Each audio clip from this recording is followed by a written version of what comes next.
Welcome to The Explainer. Today, we're talking about something huge, India's massive economic reboot. Since the early 90s, the country has been on this incredible journey, this deep structural overhaul, basically moving from the brink of total collapse to redesigning its entire financial, social, and tax systems. All right, let's get into it.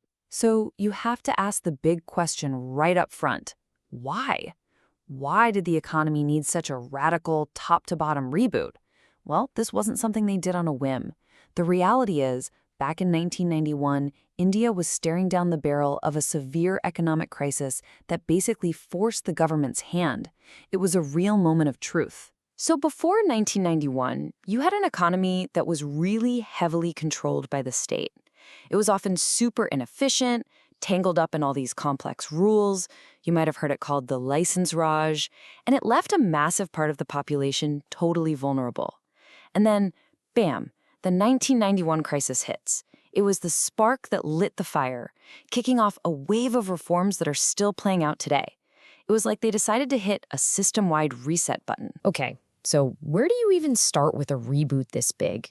Well, you go straight to the heart of the system, the money. The first and most urgent surgery had to be performed on the country's financial system. The banks were sick, weighed down by inefficiency, and just a mountain of bad loans. That foundation had to be fixed before they could build anything else. Now, the government's first move was a smart one. They didn't just start guessing. They brought in the experts. They put together something called the NARSMM Committee. And this group had a really clear mission: diagnose what's wrong with the banking sector and, prescribe a cure to make it modern and efficient. And the diagnosis they came back with was, well, pretty fascinating. They found a system that was completely shackled. Interest rates were rigid, they weren't set by the market, banks were forced to park huge amounts of their money in government reserves, and a lot of the top jobs, they were political appointments.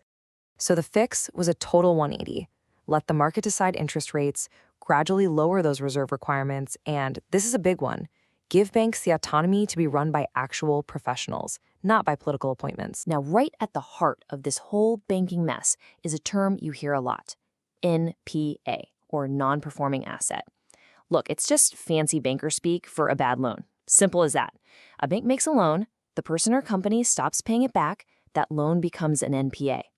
It's like a financial anchor, just dead weight on the bank's books, dragging it down and stopping it from lending to healthy companies that actually need the money. But here's the thing. Those first reforms weren't a magic wand.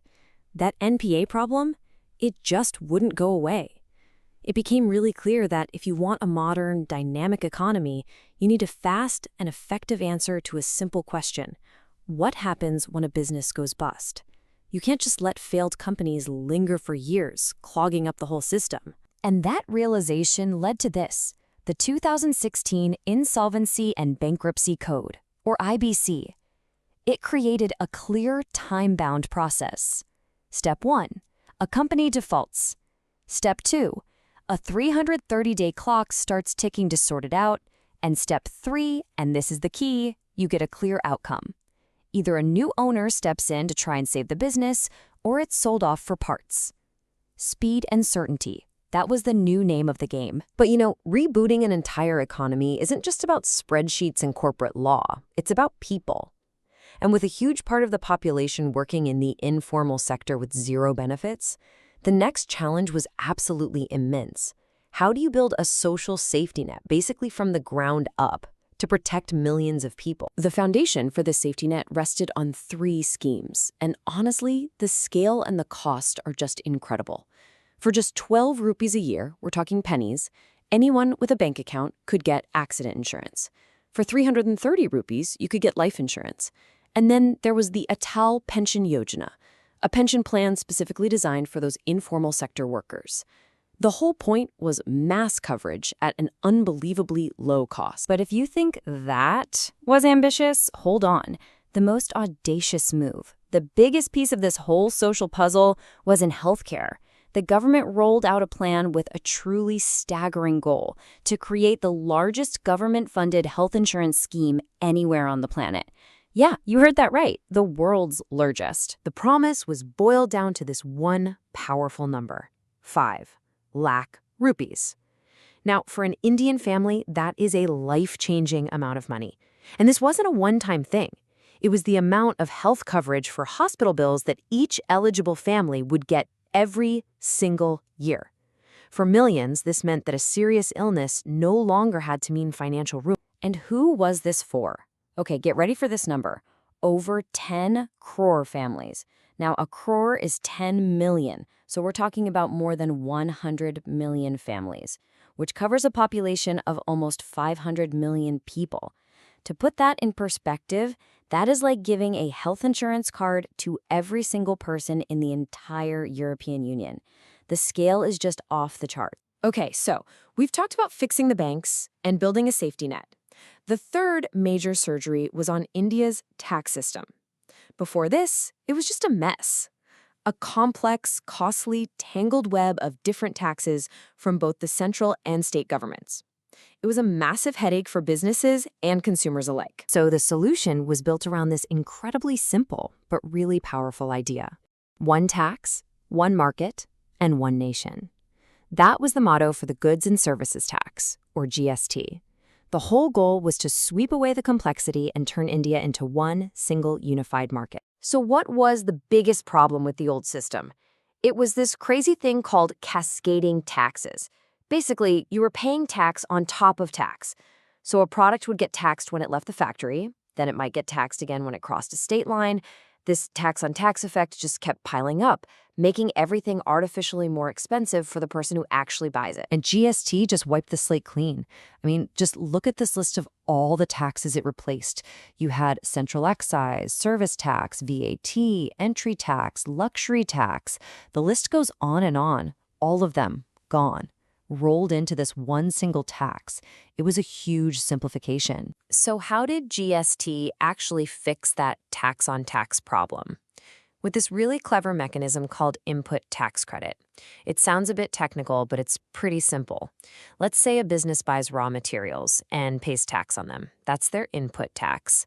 Later, when they sell the finished product, they can just subtract the tax they already paid, so they only pay tax on the value they added. This seamless flow of credit is what stops that cascading effect. Now, under GST, not everything gets taxed the same, which makes sense. Goods and services are split into different tax slabs. So your essential items, they're in a low 5% bracket. Most things fall into the standard 12% and 18% rates. And then the highest 28% slab is mostly for luxury items. So after going through the financial system, the social safety net, and the massive tax overhaul, let's just pull back and look at the big picture. Why does all of this matter? After decades of reform, what's really changed?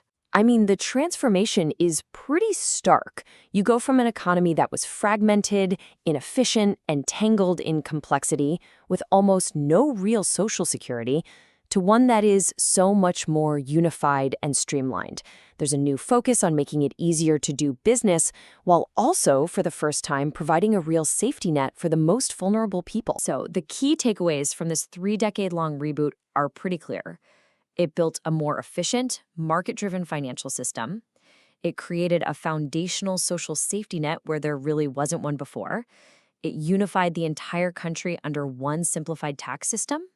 And all of that together created a much stronger framework for business and investment. So where does that leave us? With these new foundations now in place, what comes next? What's the next great challenge that India's economy has to tackle?